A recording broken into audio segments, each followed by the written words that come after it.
Okay lang bro, bawi tayo. Bro, magkano din yun? Babawi ba yun agad?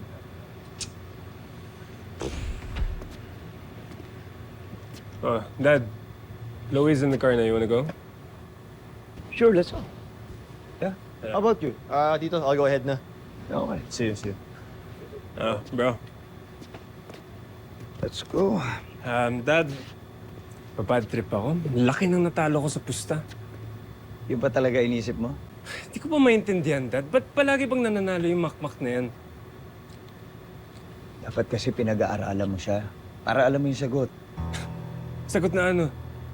Na magaling siya? Dad, kutong lupa lang siya na sinuwerte. Nakachamba lang si Gago eh.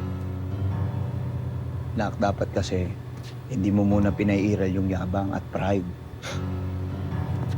Alam ko naman na alam mo eh, na magaling talaga si Makmak. Kaya nga dapat ngayon pa lang inaaral mo na siya. Para malaman mo rin agad kung paano siya pababagsakin. Dad, kaya ko siya pabagsakin. You're just the only one stopping me from fighting him. Let me fight him, Dad. Come on. I have no choice. Hindi pa hinog yung sitwasyon. Dad, listen to me. One by one, natatalo yung mga boxers natin. Kailangan maputol na yung streak niya. Ako lang ang makakapagpabagsak sa kanya, Dad. Please.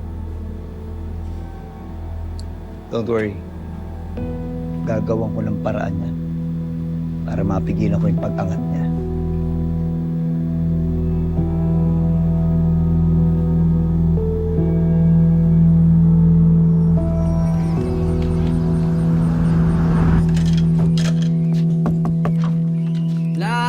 Oh, Nay! Apo! Hello. Kumusta? Okay naman po. Naku, may sweldo mo? Hindi nga po eh.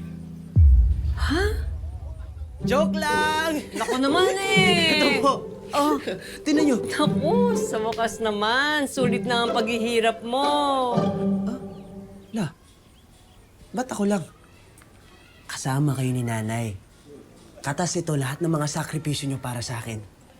Anak, para sa'yo yan. I-enjoy mo yan. Pero La, Teka, magkano ba yung sweldo mo? Patingin naman. Exciting talaga pagka isang sweldo ka. First time, 1, 2, 3, 4, 5, 6, 7. ang laki no? Ito lang.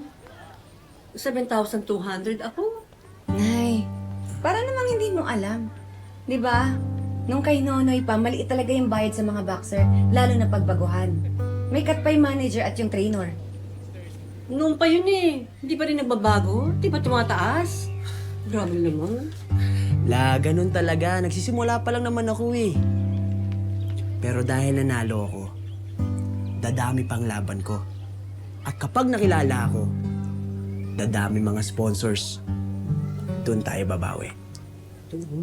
Ibig sabihin, maraming laban bago kumita ng milyones. Marami rin pagpapabugbog bago umabot doon. Si Lola talaga. La, ang boxing hindi lang puro bugbugan. Laro sa isip at strategy. Strategy ka pa dyan. O, ayan na yung pera mo. Basta importante, winner ang apo ko. Yeah! Ay, hindi. Maglilibre ako ngayon. Treat ko, sagot ko. Anak, huwag na. Itago mo na yan. Kakain na lang tayo dito. Magluluto ako, ha? Hindi naman palagi panalo ka. Tandaan mo yan. Sige, Nay. Salamat po. Salamat sa inyo.